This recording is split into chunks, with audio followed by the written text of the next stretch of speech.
Bonjour à toutes et à tous, j'espère que vous allez bien. Alors aujourd'hui, petite vidéo tour de main, j'ai décidé de vous faire découvrir la pâte feuilletée express, car très souvent vous hésitez à la faire. C'est vrai que le tour de main n'est pas évident en réalité, mais grâce au Thermomix, on va pouvoir faire notre pâte feuilletée en express avec pas n'importe quel pliage, il s'agit du pliage escargot.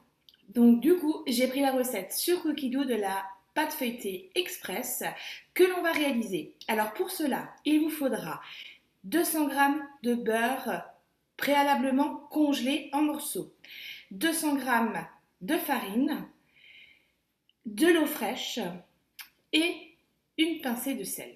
On est parti, let's go, on commence notre pâte feuilletée. Je vais commencer par mettre dans mon bol 200 g de beurre congelé. Je vais rajouter 200 g de farine, donc le même poids en farine que de beurre. Et je vais rajouter 90 g d'eau froide. Alors la pâte feuilletée, normalement, on l'utilise aussi bien pour du salé que du sucré. Là, en l'occurrence, pour ma part, je vais faire un feuilleté de viande tout à l'heure, donc je pourrais très bien remplacer l'eau fraîche par du vin blanc pour parfumer ma pâte. Le fait de mettre du vin blanc à la place de l'eau, ça va apporter du goût pour vos tourtes, les tourtes alsaciennes ou bien les feuilletés de poisson, ça peut être très sympa. Je vais à cela rajouter de sel et là je pourrais très bien rajouter des herbes fraîches, par exemple de l'aneth pour mon feuilleté de poisson, des petites idées pour agrémenter. Comme il va pétrer notre pâte, et ben en même temps il va hacher nos herbes. Je mets mon couvercle et mon gobelet et là petite modification. Normalement une pâte feuilletée se fait avec des tours de main.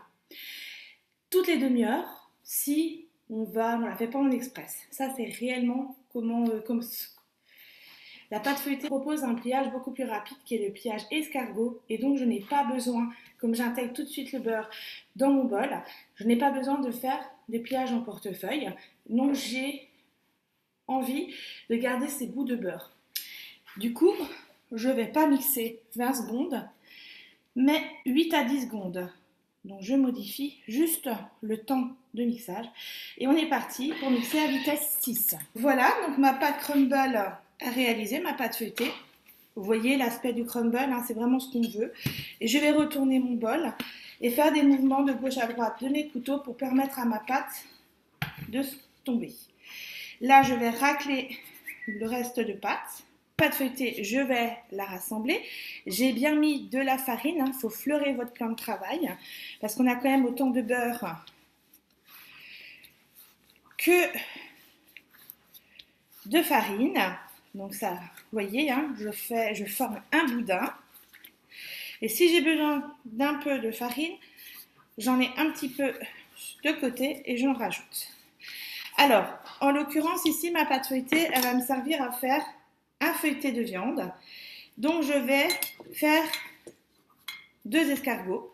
Comme ça, je saurai quoi prendre pour le bas de ma tourte et le haut. Donc, je le mets de côté et je vais faire un boudin que je vais rallonger. Voilà. Mon boudin, je vais l'écraser un petit peu et je vais faire un escargot.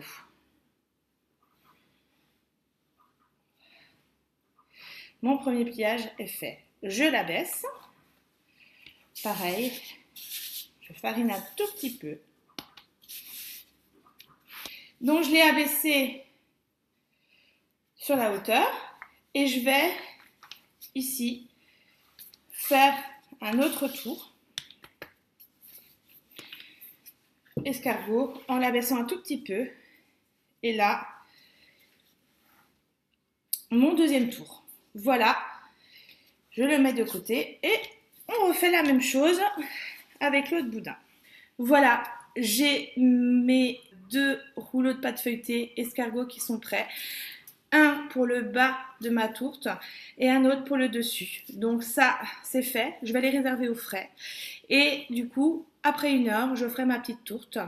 L'objectif ici, c'est que quand vous travaillez votre pâte feuilletée et que vous allez lui donner forme, pensez toujours à remettre votre préparation terminer avant d'enfourner au frigo pour créer ce choc thermique entre la fraîcheur de votre pâte et la chaleur de votre four. Généralement, on va démarrer un préchauffage à 210 degrés, on va le laisser pendant 10 minutes à 210 lors de la cuisson et on baissera à 180 degrés. On va créer ce choc thermique. Un exemple aussi pour les chaussons aux pommes. La compote, quand vous allez la poser sur votre pâte feuilletée pour former votre chausson, il faut qu'elle soit fraîche. Si vous avez une préparation qui est tiède, elle va humidifier votre pâte feuilletée, donc on n'aura pas du tout le croustillant et le rendu souhaité. Donc pensez-y. Et un petit passage au congélateur ou au frigo, le temps que le four préchauffe à bonne température, c'est vraiment indispensable. Allez, à votre tour, réalisez la pâte feuilletée.